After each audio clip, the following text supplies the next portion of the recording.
বিসমিল্লাহির রহমানির রহিম। ইসলামের ইতিহাস শুধু বিজয় আর শান শওকতের কাহিনী নয়, এটি হলো ত্যাগ, অশ্রু, রক্ত এবং ঈমানের অটলতার ইতিহাস।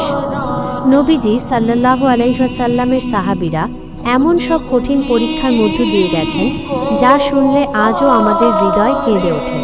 তাঁরা ছিলেন মানবতার আলোকবর্তিকা, ধৈর্যের প্রতীক এবং আল্লাহর পথে জীবন উৎসর্গ করা সত্যিকারের বীর। আজ আমরা সেই ইতিহাসের এক হৃদয় বিদারক ও ঈমান জাগানিয়া অধ্যায় শুনব। এই ঘটনা আমাদের শেখায়, আল্লাহর পথে চলা কখনোই সহজ নয়, কিন্তু এর ফল সবসময় মহিমান্বিত। মক্কার উত্তপ্ত দুপুর, অমানবিক নির্যাতন। মক্কার উত্তপ্ত মরুভূমি, দুপুরের প্রখর রোদ, যখন আকাশের আগুন যেন পৃথিবীর বুকে নেমে এসেছে। কয়েকজন কুরাইশ মিলে টেনে হিঁচড়ে নিয়ে আসছে এক শিকলে বাঁধা মানুষকে। তিনি হযরত বিলাল ইবন রাবাহ রাদিয়াল্লাহু তাআলা আনহু। তাদের চোখে ঘৃণা, মুখে নিষ্ঠুর হাসি, আর সামনে একটি বিশাল কালো উত্তপ্ত পাথর। তার দু হাত পেছনে বাঁধা, আর বুকের ওপর চেপে ধরা হয়েছে গরম লোহার শৃঙ্খল। নিষ্ঠুর উমাইয়া ইবন খলফ দানবের মতো চিৎকার করে ওঠে, লাত উজ্জা মহান। হযরত বিলাল রাদিয়াল্লাহু তাআলা আনহু এর শরীরের প্রতিটি ক্ষতস্থান থেকে রক্ত ঝরছে, ঠোঁট শুকিয়ে কাঠ, চোখে কষ্টের অশ্রুধারা, কিন্তু তার জিহ্বা থেমে নেই।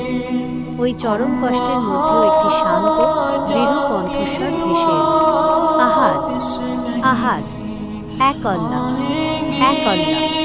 চারপাশে তখন তালি, হাসাহাসি আর তাচ্ছিল্যের চিৎকার। মুহাম্মদের নাম ভুলে যা, তুই দাস, তোর আবার কিসের ঈমান? কিন্তু হযরত বিলাল রাদিয়াল্লাহু তাআলা আনহুর হৃদয় তখন পাহাড়ের চেয়েও দৃঢ়। তিনি ভয় পান না মৃত্যুকে, ভয় পান শুধু এক আল্লাহকে। উমাইয়ার ক্রোধ তখন আকাশচুম্বী। সে বিশাল এক পাথর এনে হযরত বিলাল রাদিয়াল্লাহু তাআলা আনহুর বুকের উপর চেপে ধরল।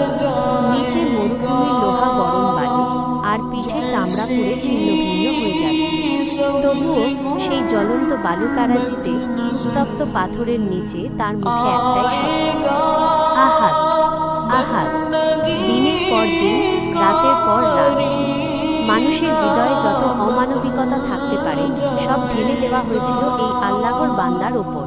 কিন্তু বিলাল রাদিয়াল্লাহু তাআলা আনহু ছিলেন এক ঈমানের যোদ্ধা, যিনি কখনো মাথা নত করেন।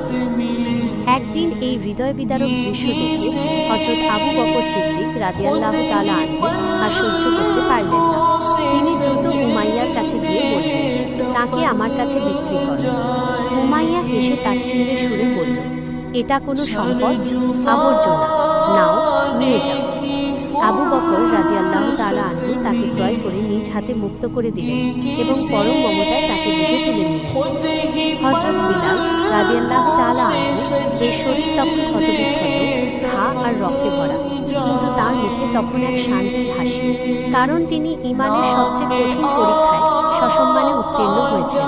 এই ঘটনা আমাদের শিখিয়ে গেল, আল্লাহর প্রতি অবিচল বিশ্বাসী জীবনের সবচেয়ে বড় সম্পদ। যদি এই ত্যাগ, এই ঈমান এবং এই ধৈর্যের গল্প আপনার হৃদয়কে স্পর্শ করে থাকে, অনুগ্রহ করে আপনার প্রিয়জন ও বন্ধুদের সাথে এই বার্তাটি শেয়ার করুন, যাতে আরও অনেকে ঈমানের আলোয় আলোকিত হতে পারে এবং এমন হৃদয় বিদারক ও শিক্ষণীয় ইসলামিক ইতিহাস ও সাহাবীদের ঘটনা শুনতে পেজটি ফলো দিয়ে পাশে থাকুন। ধন্যবাদ। আল্লাহ হাফেজ।